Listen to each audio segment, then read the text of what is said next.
Subscribe कीजिए Gurukul hub channel को और बेल आइकन को दबाइए देखने के लिए लेटेस्ट एजुकेशनल वीडियो सबसे पहले। हेलो गाइस, ज्योमेट्री स्टार्ट करते हैं। ज्योमेट्री का ये 9वां पार्ट है। ज्योमेट्री से रिलेटेड कुल मिला के 8 वीडियोस एडवांस मैथ की प्लेलिस्ट में आपको मिल जाएंगी। उसके साथ साथ ट्रिग्नोमेट्री से रिलेटेड 10 वीडियो और हाइट एंड डिस्टेंस से रिलेटेड 3 वीडियो आपको एडवांस मैथमेटिक्स की प्लेलिस्ट में मिल जाएंगी। और अर्थमेटिक्स से रिलेटेड जो वीडियो हैं वो आपको मैथमेटिक्स ट्यूटोरियल की प्लेलिस्ट में मिल जाएगी, जिसमें average, number system, simplification, mensuration से रिलेटेड सभी वीडियो डाल दी गई हैं। ठीक है, तो आज हम स्टार्ट करते हैं ज्योमेट्री। और ज्योमेट्री में जो आज पार्ट है 9वां पार्ट। ठीक, तो आज हम क्वेश्चन उठाते हैं। क्वेश्चन आप नोट कर लीजिए। आर त्रिज्या वाले दो वृत्त एक दूसरे के केंद्र से गुजरते हुए प्रतिस्थापित करते हैं, उनकी उभयनिष्ठ जीवा की लंबाई ज्ञात कीजिए।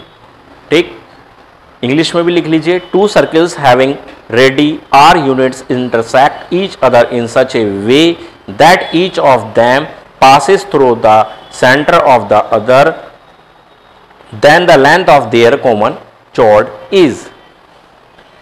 तो अब आप समझिए, देखिए ये एक सर्कल हो गया, ये एक दूसरा सर्कल हो गया जो इसके मध्य बिंदु से होकर गुजरता है, इसके केंद्र से होकर गुजरता है। तो हमें जो बताना है उभयनिष्ठ जीवा, ये जो कॉमन चॉर्ड है वो है ये।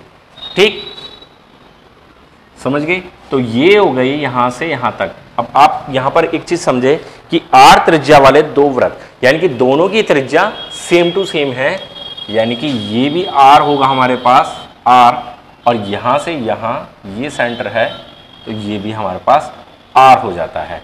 ठीक है, और लेकिन हमें यहां पर पूछा क्या है ये। अब इसको एक काम करते हैं, कुछ मान लेते हैं। ये हो गया हमारा ओ ए बी सी डी, हमें बी डी चाहिए, चॉर्ड या जीवा। हमें जीवा बी डी की लंबाई पता लगानी है, तो हमें चौड़ बी डी यहां पर चाहिए।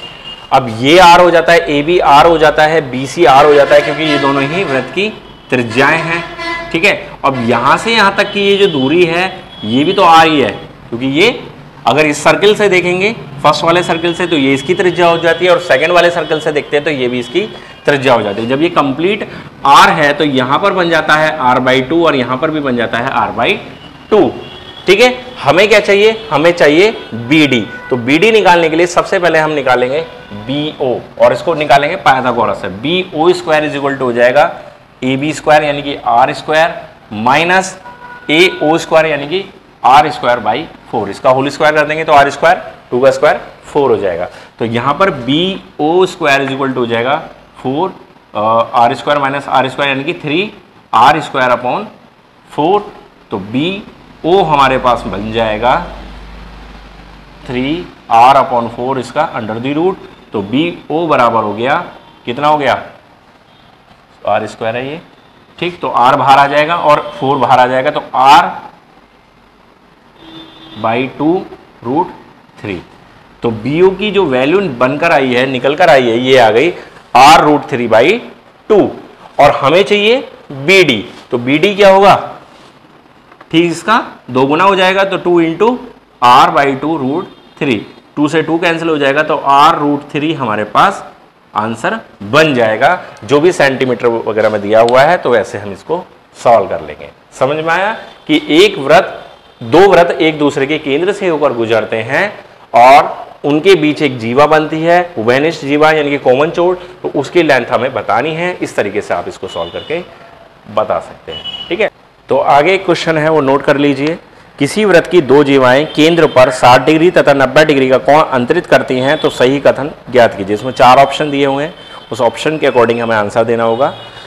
2 chords of length A meter and B meter subtend angles 60 degree and 90 degree at the center of the circle respectively, which of the following is true? तो ऑप्शन में बता देता हूँ। B √2a, B = 2a, C A = 2b, and last option है ए is equal to √2 B. तो किसी वृत्त की दो जीवाएं केंद्र पर एंगल बना रही हैं 60 डिग्री। मान लीजिए यहाँ पर एक जीवा यहाँ पर हो जाती है और एक जीवा यहाँ पर हो जाती है और ये एंगल बनाती हैं केंद्र पर। मान लीजिए ये 60 डिग्री एंगल है और इधर बन जाता है 90 डिग्री का एंगल। ठीक है, और हमसे पूछा क्या गया है इस क्वेश्चन के अंदर कि वो उनके बीच में जो रिलेशन बनेगा वो क्या बनेगा। ठीक है, तो अब एक काम करते हैं, जो जीवाएं हैं वो अलग अलग लेंथ की होंगी। ठीक, इसको ए मान लेते हैं और इसको बी मान लेते हैं। अब ये वाली भुजा और ये वाली भुजा और ये वाली भुजा और ये वाली भुजा तो सेम टू सेम होंगी। ठीक है, लेकिन क्या होगी, देखिए जब यहाँ पर 60 डिग्री का एंगल बन रहा है तो सीधी सी बात है, और ये भुजा और ये भुजा बराबर है तो ये भी भुजा बराबर होगी, यानी कि ये एक समबाहु त्रिभुज बन जाएगा जिसके तीनों कोण 60 डिग्री के होते हैं। तो यानी कि अगर ए ये है और ए ये है और ए ये है और ए ये है और ये भी ए है, ठीक, तो यहां पर आप क्या रिलेशन बनाएंगे, हमारे पास बनता है b बराबर 2a, तो b a का 2 गुना है। आपको ऑप्शन यहां पर चेक करना होगा। ठीक, अब यहां से आप देख लीजिए ये वाली लेंथ जो है वो हमारी b है, तो अगर मैं यहां पर पाइथागोरस लगा दूं a b, इसे o मान लेते हैं, तो क्या होगा 90 डिग्री के सामने ये क्या होगा हाइपोटेनस, यानी कि b square is equal to a square plus a square. ठीक है, यहां से हम रिलेशन निकालेंगे क्योंकि यहां तो a तीनों ही कंडीशन में a दिया हुआ है, यहां पर b और a का रिलेशन इस वाले ट्राइंगल से बनकर आएगा। ठीक है, तो b स्क्वायर हो गया a square plus a square, यानी कि b square is equal to 2a square, तो b हो गया 2a स्क्वायर, इसका रूट कर देंगे तो b बराबर a रूट से बाहर आ जाएगा तो a√2 हमारे को आंसर मिल जाता है, जो कि हमारा फर्स्ट ऑप्शन है। √2 पहले लिखा हुआ है ये बाद में, उससे कोई फर्क नहीं पड़ता। ठीक है, ऐसे भी लिख सकते हैं b is equal to a√2, तो फर्स्ट ऑप्शन हमारा सही हो जाता है। तो इस तरीके से ये क्वेश्चन इजीली आप सॉल्व कर सकते हैं। ठीक है, तो एक क्वेश्चन नोट कर लीजिए आप। क्वेश्चन है कि O केंद्र वाले वृत्त पर दो स्पर्श रेखाएं PA तथा PB हैं। यदि एंगल AOB बराबर 110 डिग्री है तो एंगल APB क्या होगा। If PA and PB are two tangent to a circle with centre O such that angle AOB is equal to 110, then angle APB is. तो क्या करना होगा, एक सर्कल, ये A ये B, PA एक स्पर्श रेखा हो जाती है और PB एक स्पर्श रेखा हो जाती है, और यहां पर O और यहां पर जो एंगल बन रहा है 110। ठीक है, तो हमेशा ध्यान रखना यहां पर जो आमने सामने के जो एंगल बनेंगे उन दोनों का जो टोटल होगा वो हमेशा 180 डिग्री होता है, यानी कि 110 डिग्री का अगर ये एंगल है तो ये वाला एंगल 70 डिग्री का निश्चित रूप से बनेगा। ठीक है, स्पर्श रेखा है, परपेंडिकुलर एक लाइन डाली गई तो यहाँ तो 90 डिग्री का एंगल बनेगा, ये भी 90 डिग्री का बनेगा। दूसरा तरीका ये है कि 90 और 90 180, 180 और 110, ठीक है, 290 और बाकी हमारे पास बच जाता है 360 में से 70 डिग्री। तो इस तरीके से आप इसका आंसर निकाल सकते हैं 70 डिग्री।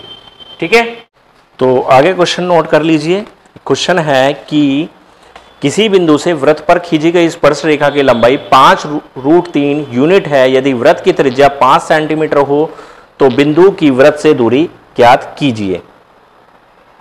ठीक है, the length of a tangent from an external point to a circle is 5√3 unit. If radius of the circle is 5 units then the distance of the point from the circle is.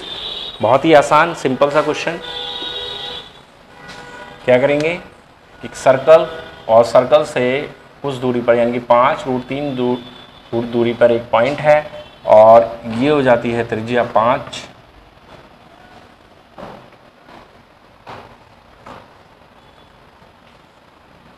ये 90 degree का angle बन जाता है और हमें निकालना है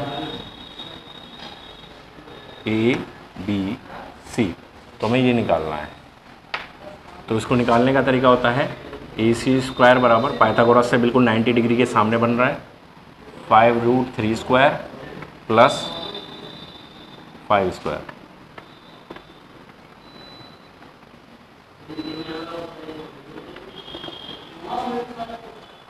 ठीक है, तो ये बन जाएगा हमारा 75 + 25 यानी कि 100। तो ए सी हो जाएगा 10 सेंटीमीटर। तो ये जो लेंथ है हमारी ए सी वो 10 सेंटीमीटर हमें पता चल जाएगी कि वृत्त के केंद्र से जो बिंदु की दूरी है वो है 10 सेंटीमीटर। लेकिन अब हमें ये ध्यान रखना पड़ेगा, यहाँ पर हमसे पूछा क्या है कि बिंदु की वृत्त से दूरी। तो वृत्त से दूरी अगर पूछेगा तो ये हमारी त्रिज्या है 5, इसको आप माइनस कर देंगे यानी कि डी, इस बिंदु को मान लेते हैं ए डी, 10 - 5 यानी कि 5 यूनिट आंसर आ जाएगा। ठीक है, तो इस तरीके से ये ज़रूरी क्वेश्चन भी हम सॉल्व कर लेते हैं। ठीक है गाइस, तो आज की इस वीडियो में मैंने आपको ज्योमेट्री में जीवा और स्पर्श रेखा से संबंधित कुछ महत्वपूर्ण क्वेश्चन बता दिए हैं जो आपके आने वाले एग्जाम के लिए बहुत ज़्यादा इंपॉर्टेंट है।